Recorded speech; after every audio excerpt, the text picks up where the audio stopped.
Ecclésiaste chapitre 10. Voilà, verset 1. Les mouches mortes infectent et font fermenter l'huile du parfumeur. Un peu de sottise pèse plus que la sagesse et que l'honneur. Merci. Alors, dans Luc 17, du verset 11 à 18. Jésus, se rendant à Jérusalem, passait entre la Samarie et la Galilée. Comme il entrait dans un village, 10 lépreux vinrent à sa rencontre. Se tenant à distance, ils élevèrent la voix et dirent : « Jésus, Maître, aie pitié de nous. » Dès qu'il les eut vus, il leur dit : « Allez vous montrer aux prêtres du temple. » Et pendant qu'ils y allaient, il arriva qu'ils furent guéris. L'un d'eux, se voyant guéri, revint sur ses pas, glorifiant Dieu à haute voix. Il tomba sur sa face aux pieds de Jésus et lui rendit grâce. C'était un Samaritain. Jésus, prenant la parole, dit : « Les 10 n'ont-ils pas été guéris ? Et les 9 autres, où sont-ils ? Ne s'est-il pas trouvé que cet étranger pour revenir et donner gloire à Dieu ? » Puis il lui dit : « Lève-toi, va, ta foi t'a sauvé. » Alors, chers amis, mine de rien, c'est mon avant-dernier culte à Batignolles. C'est mon avant-dernière prédication à Batignolles. Et donc, j'ai cherché quelle méditation pour nous ce matin. Et c'est un thème qui est cher au philosophe Paul Ricoeur, qui s'est imposé à mon esprit, celui du parcours de la reconnaissance. Il a même écrit un livre qui porte ce titre, Le parcours de la reconnaissance. Les 3 textes que nous avons lus parlent de reconnaissance. À les scruter avec précision, nous pouvons constater que le mot reconnaissance recouvre plusieurs sens. Le mot reconnaissance s'applique d'abord au verbe, évidemment, reconnaître. Reconnaître, connaître de nouveau ou discerner. Il s'emploie aussi au sens de l'exploration, comme quand nous partons en reconnaissance. Reconnaissance s'utilise aussi au sens d'admettre, convenir, reconnaître ses fautes, reconnaître que l'autre a raison, reconnaître, admettre que les arguments de l'autre sont valables. Mais le mot reconnaissance, évidemment, signifie aussi gratitude. Vous voyez, 4 sens dans un seul mot. Reconnaître, je te reconnais. Reconnaître, connaître de nouveau. Discerner, explorer, admettre, avoir de la gratitude. Et donc, à 15 jours de mon départ, je me suis dit, quel regard puis-je porter non seulement sur ces 3 années vécues avec vous à Batignolles, mais je pars à la retraite. Donc c'est sur 40 années de ministère que je dois regarder. Et qu'est-ce que je dois reconnaître de ces 4 façons ? Eh bien, nous allons voir où cela nous mène. Tout d'abord, notons que le verbe reconnaître, du latin recognoscere, signifie retrouver, rappeler à la mémoire, faire l'examen de quelque chose, se rendre compte.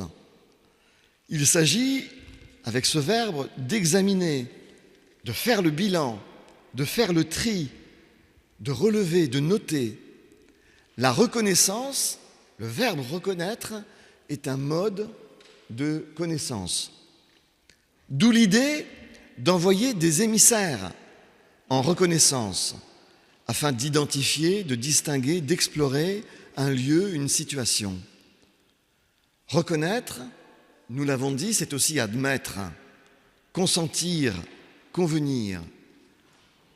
Et bien sûr, tout cela aboutit souvent à de la reconnaissance parce que nous regardons le chemin parcouru, nous y voyons des épreuves, comme le peuple d'Israël qui regardait en arrière, c'est le texte de Deutéronome 8 que nous avons lu ce matin, où Moïse dit « Souviens-toi du chemin parcouru pendant ces 40 années dans le désert. Vous voyez, 40 années dans le désert, moi je sais ce que c'est, 40 années dans le désert. Mais dans le désert, il n'y a pas que des serpents, il n'y a pas que des scorpions, il n'y a pas que de la chaleur, il y a aussi des oasis. Souviens-toi du chemin parcouru, demande Moïse à son peuple. Il s'agit de regarder en arrière. Il s'agit d'observer qu'il y a eu des dangers, il y a eu des difficultés, il y a eu des épreuves, mais il y a eu aussi des bénédictions. Et ces bénédictions, elles conduisent à la gratitude. Et même les épreuves et les dangers, nous pouvons voir que quelque part, nous n'étions pas seuls. Vous connaissez cette histoire de ce type qui va au paradis, et puis Dieu lui dit « On va faire un petit examen de ton chemin parcouru sur la terre ». Alors quelle est cette petite qui me fait concurrence? C'est encore Esther, bien sûr. Donc, cet homme va au paradis et Dieu lui dit « On va faire un petit bilan de ta vie ». Et le bilan de sa vie se présente comme un chemin, vous savez, la trace des pas sur une plage. Et alors, voilà, il remonte le parcours. Et puis tout à coup, le type dit « Ah mais Éternel, je vois bien tout le long 2 traces, tu marchais à côté de moi, mais à ce moment-là de ma vie, il n'y a plus qu'une trace. Et c'était ma vie terrible, ma dépression. J'étais donc seul, tu m'avais abandonné. » Et Dieu de lui dire « Mais non, tu ne pouvais plus marcher, alors je te portais sur mes épaules. La trace unique que tu vois, c'est celle de mes pas à moi. » Vous voyez, quand on regarde en arrière, on voit des difficultés, on voit des épreuves, mais on voit aussi des bénédictions. On voit la présence de Dieu à nos côtés. Il y a bien sûr des enfants à qui on n'apprend pas à dire merci. Et ils deviennent en général des adultes qui ne savent pas dire merci. Quand on leur montre ce qui leur est donné, ils ne savent pas dire merci, ils disent encore. Et vous connaissez ce proverbe dans la Bible, la sangsue a 2 filles, donne, donne. C'est leur nom, La sangsue a 2 filles, donne, donne. Il y a des gens qui ne savent pas dire merci.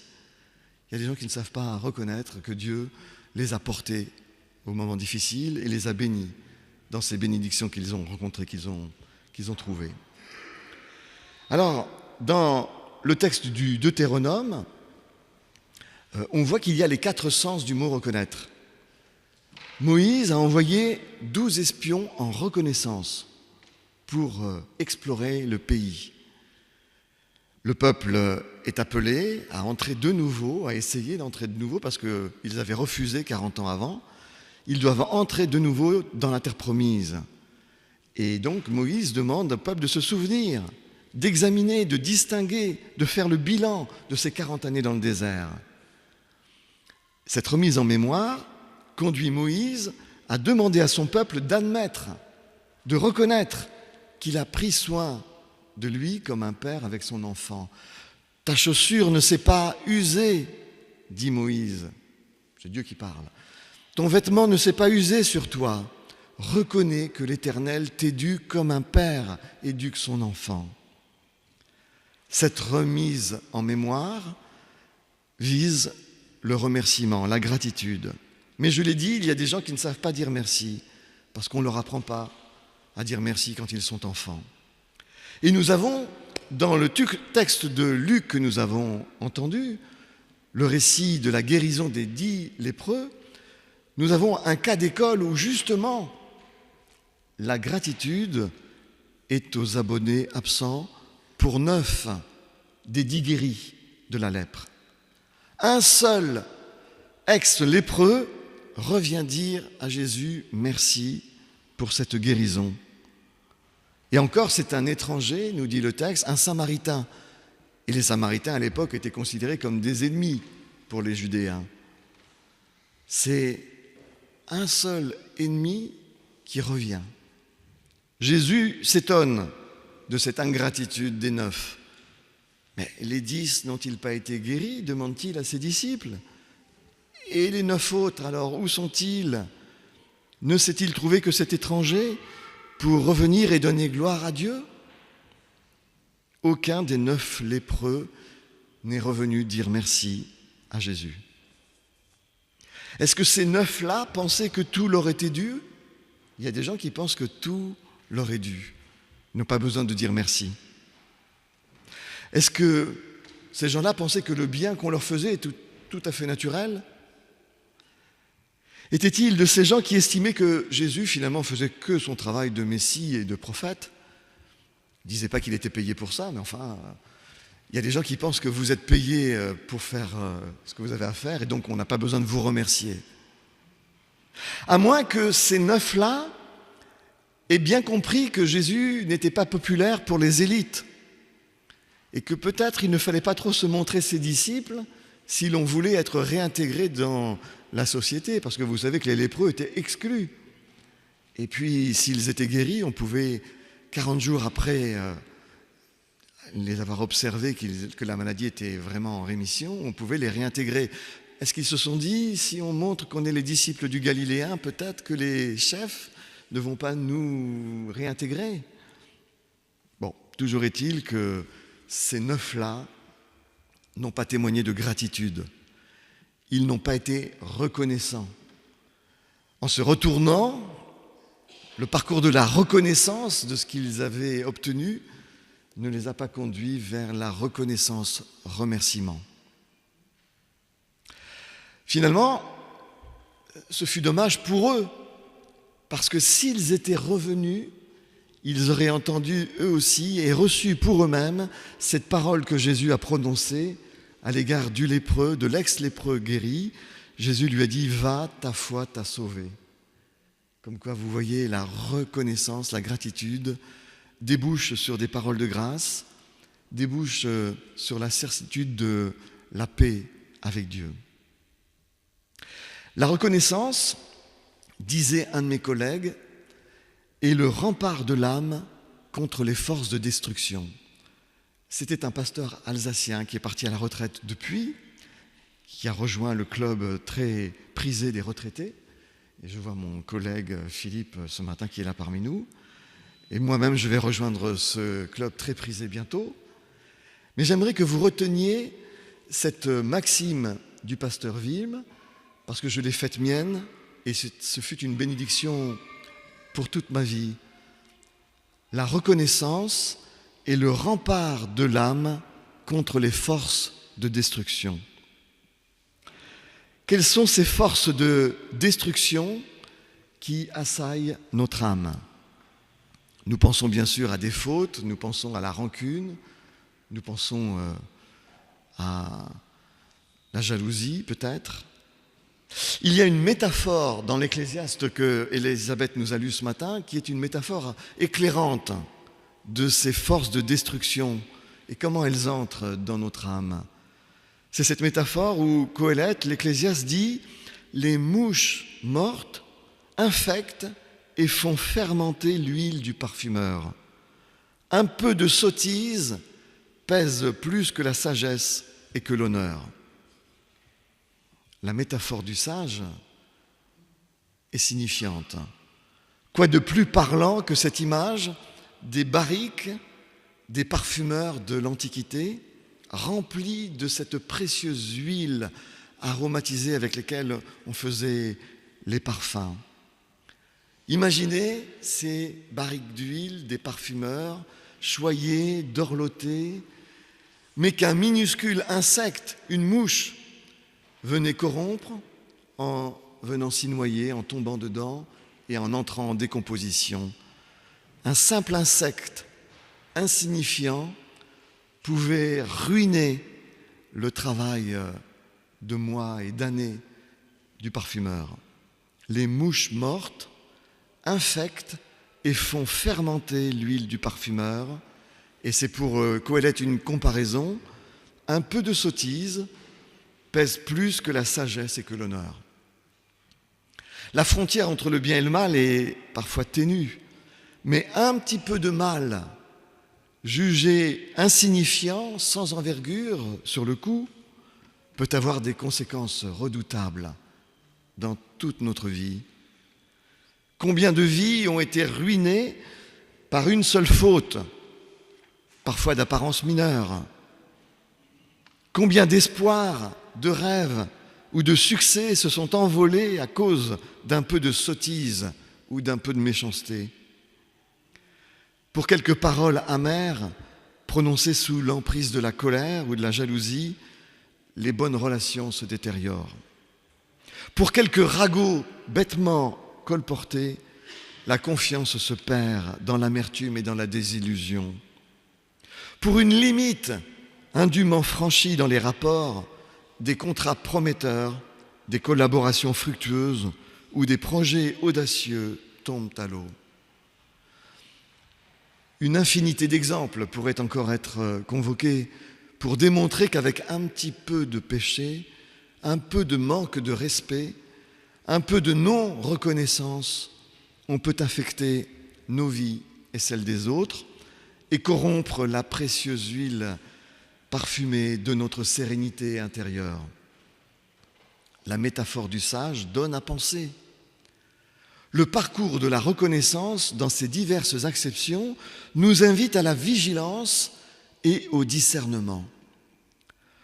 Au discernement, à la reconnaissance des choses, du sens des choses, à la reconnaissance de ce qui se joue autour de nous, de ce qui se joue dans les rapports sociaux, à la reconnaissance des potentiels, à la reconnaissance des dangers, au discernement des insectes qui peuvent potentiellement corrompre la précieuse huile parfumée de nos âmes.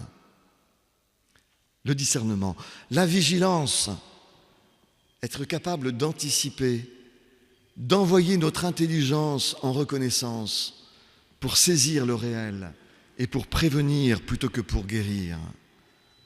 Admettre, bien sûr, reconnaître ce qui manque au compte ou ce qui est en trop, la faute ou l'erreur, sachant que ce n'est pas toujours la faute ou l'erreur qui ruine les relations, mais bien plus souvent la mauvaise foi, la non-reconnaissance de ses fautes, la non-admission de ses fautes, le refus de faire amende honorable, l'incapacité de demander pardon. C'est bien souvent l'incapacité de nous demander pardon qui corrompt l'huile parfumée de nos bonnes relations. Le parcours de la reconnaissance mène enfin, une fois que l'on est parti en reconnaissance, en discernement, en admission de ce qu'il fallait admettre, eh bien, oui, nous sommes amenés à regarder avec gratitude tout ce qui nous a été donné par Dieu et par les autres. Nous sommes au bénéfice de la providence de Dieu, mais nous sommes aussi au bénéfice de la positivité des autres. Regardez, nous sommes dans une paroisse que nous n'avons pas créée, nous l'avons héritée. Nous en jouissons. Et nos devanciers nous l'ont léguée. Et nous aussi, nous avons essayé de la léguer à nos successeurs. Nous sommes au bénéfice des biens qui ont été construits, réalisés par nos prédécesseurs dans l'Église, mais aussi dans la société. Nous sommes, hélas, en interaction pour le mal, mais nous sommes aussi, heureusement, en interaction pour le bien. Et si l'on regarde, si l'on part en reconnaissance pour faire le bilan de notre vie, le bilan de ne serait-ce que cette année, nous voyons bien que nous sommes au bénéfice de la providence de Dieu. Symboliquement, métaphoriquement, notre chaussure ne s'est pas usée, notre vêtement ne s'est pas usé sur nous, et l'Éternel nous a bien donné sa manne et ses cailles, et nous n'avons pas manqué d'eau. Alors, chers amis, c'est ma conclusion. Les différents sens du mot reconnaissance que nous trouvons dans Deutéronome chapitre 8, avec ce cas de non-reconnaissance, de non-gratitude, avec le récit des 9 lépreux qui ne savent pas venir dire merci, nous engagent à être reconnaissants, à savoir discerner le chemin par lequel nous sommes passés, à ne pas être simplement dans la déploration du mal que nous avons souffert, parce que nous avons aussi été traumatisés, mais nous ne portons pas en nous que des traumatismes, nous ne portons pas en nous que des difficultés, des mauvaises expériences. Nous portons aussi en nous la vie, nous portons aussi en nous l'héritage de ce qui nous est transmis. Et nous sommes au bénéfice de la providence de Dieu. que cette méditation sur le chemin parcouru nous invite à la reconnaissance, à la gratitude. Cette gratitude, cette reconnaissance qui est un rempart pour notre âme, pour notre huile parfumée intérieure, un rempart contre les insectes qui viendraient entrer en décomposition en nous, ces insectes qui sont parfois un peu de mal, auxquels nous ne sommes pas attentifs pour le retirer à temps de notre barrique d'huile parfumée. Amen. Et je vous invite à chanter « Je veux te louer, toi qui m'as aimé ». C'est un chant de reconnaissance, évidemment.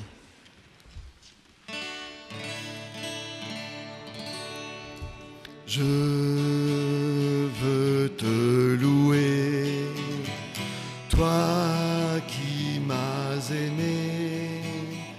Comment m'exprimer pour te remercier?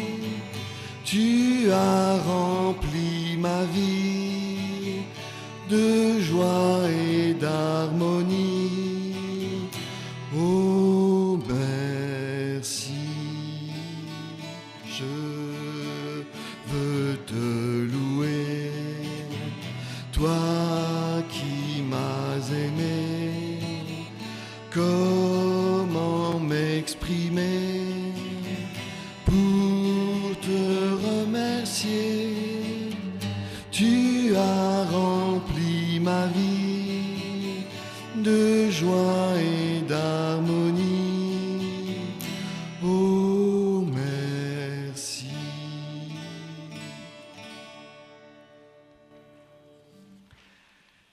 Et c'est le moment donc des annonces. Si notre ami Vincent peut s'avancer, il va trouver un micro ici. Le micro, voilà, en dessous, on l'allume.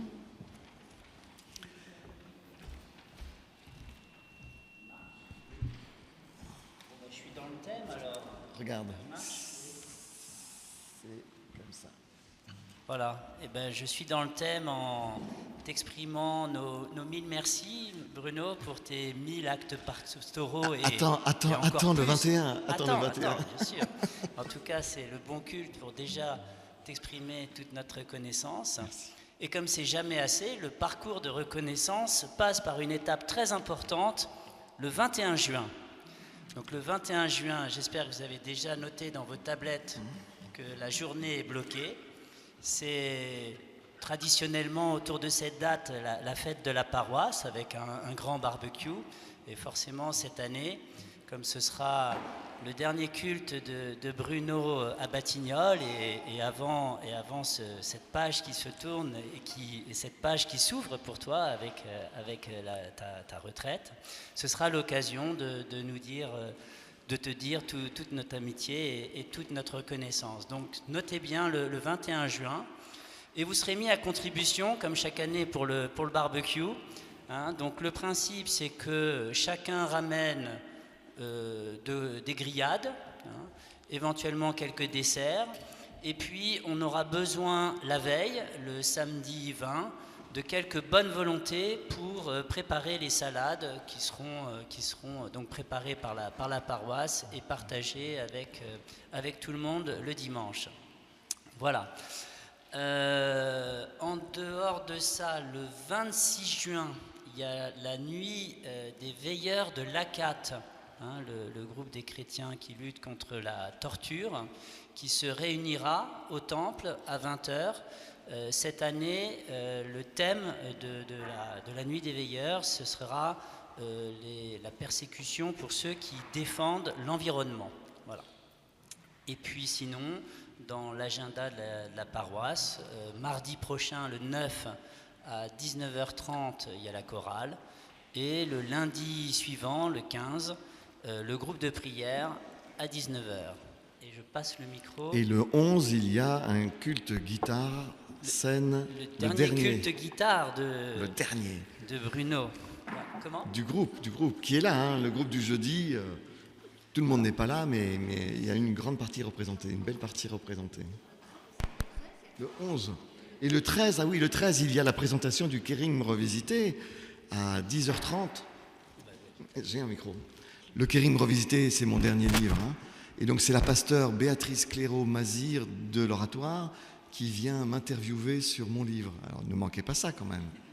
Il sera en vente d'ailleurs évidemment grâce à la librairie L'Esprit et la Plume, la librairie du 47 rue Clichy, qui sera là aussi avec nous. Je passe le micro au scout. Merci. Bonjour à tous. Je viens de l'équipe des Scorpions, des scouts des Batignolles. Je remercie la paroisse encore une fois de nous accueillir aujourd'hui. Je veux faire une vente de gâteaux pour financer notre équipe, nos projets d'équipe, notamment d'acheter une tente pour cette année. Merci à tous, je vous en serai reconnaissant. Est-ce le temps de l'offrande? C'est le temps de l'offrande. Eh bien, Et on chante voilà. O Happy Day. Comment? Et on chante O Happy Day. Ah ouais, bah voilà, quoi de plus heureux qu'une offrande, après avoir dit merci avec des mots, avec des chants. Eh bien maintenant c'est d'une autre manière, voilà. Est-ce que quelqu'un peut m'aider pour l'offrande?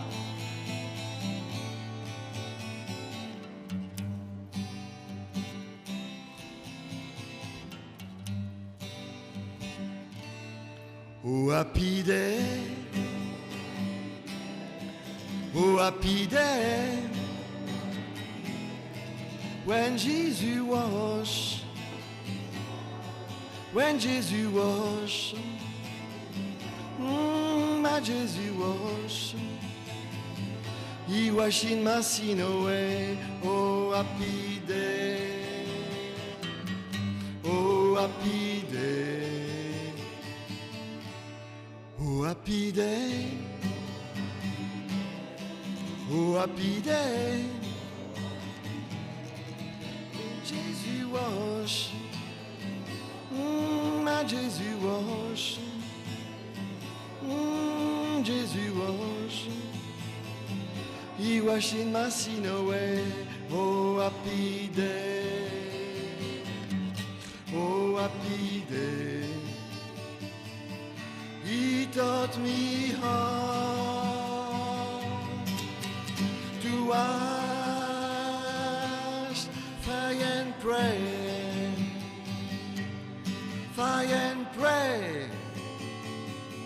on every job. Sing every day, every day. Oh happy day, oh happy day, oh happy day, happy day, oh happy day, oh happy day, oh happy day.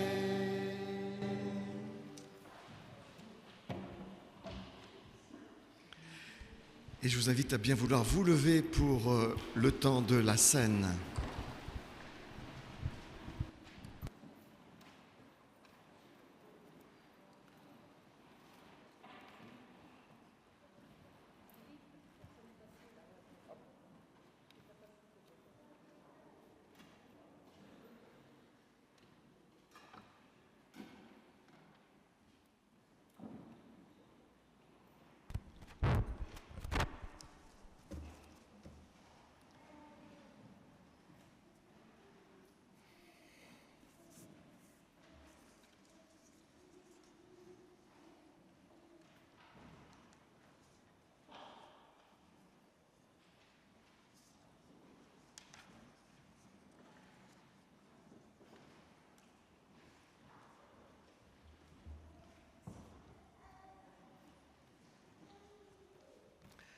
Après avoir renouvelé notre cœur dans la bonne nouvelle de l'Évangile et d'avoir médité la parole, nous sommes invités maintenant autour de cette table, comme des frères et sœurs, autour de la table du Christ.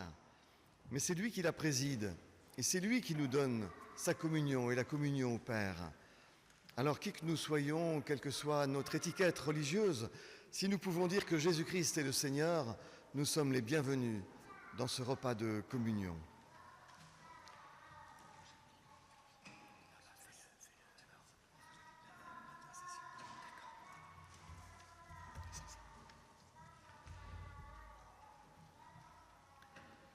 Le soir où il fut livré, Jésus prit du pain. Il rendit grâce. Tu es béni, Éternel, toi qui fais jaillir le pain de la terre. Ensuite, il prit la coupe. Il rendit grâce. Tu es béni, Éternel, toi qui fais jaillir le vin de la vigne. Le pain que nous rompons est la communion au Christ. La coupe de bénédiction pour laquelle nous rendons grâce est la communion au Christ, au Père, par l'Évangile, par l'Esprit Saint. Buvez-en tous. Et donc le pain va circuler parmi nous. Est-ce que vous voulez bien vous mettre sur le côté pour que nous puissions le faire circuler? Et gardez votre feuille. Nous allons chanter « Trouver dans ma vie ta présence ».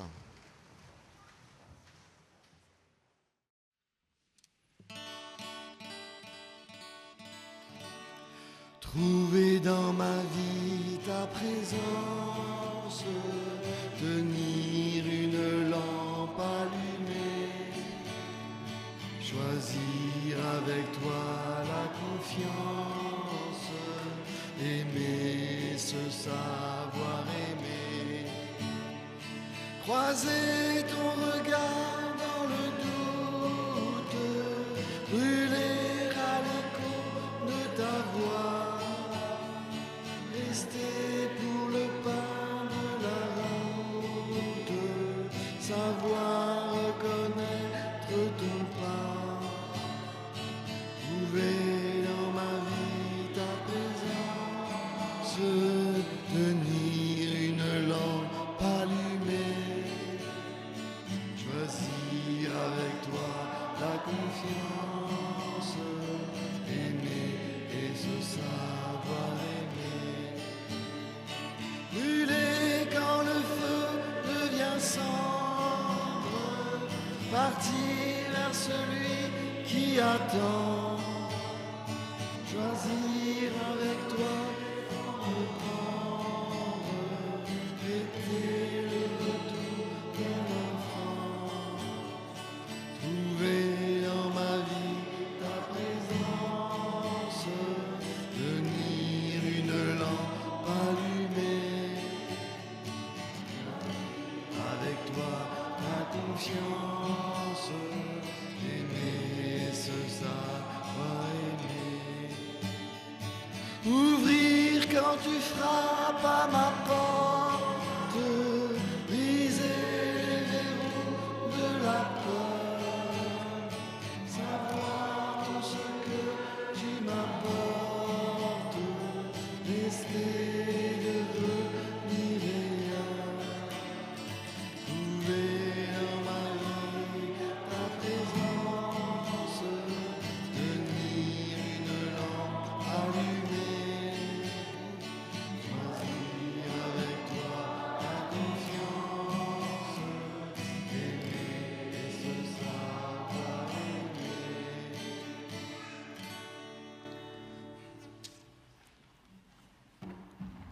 Et ensemble, nous prions.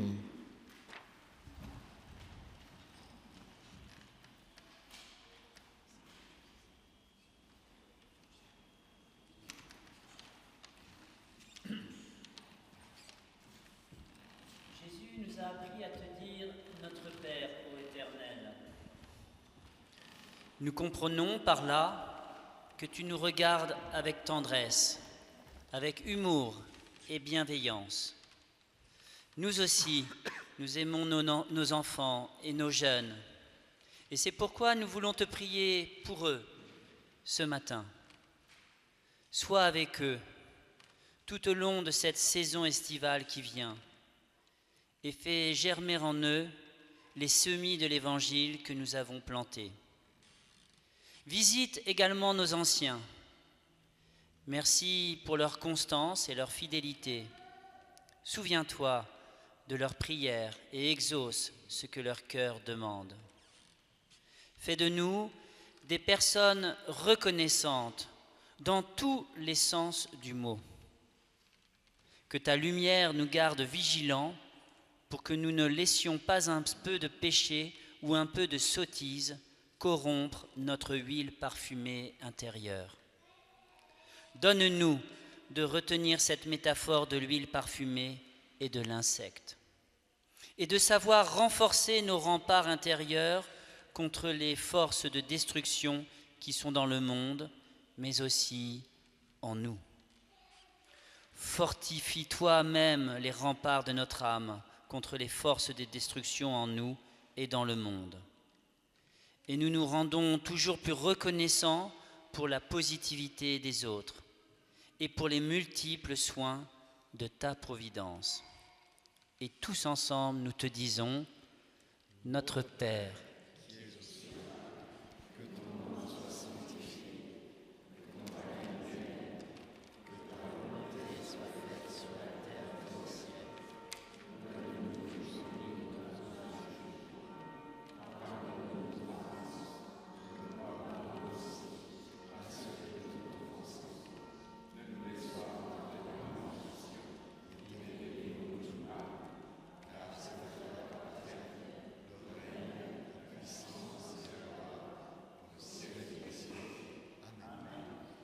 Et nous recevons la bénédiction de la part du Seigneur.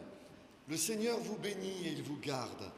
Le Seigneur fait resplendir sur vous sa lumière et il vous accorde sa grâce.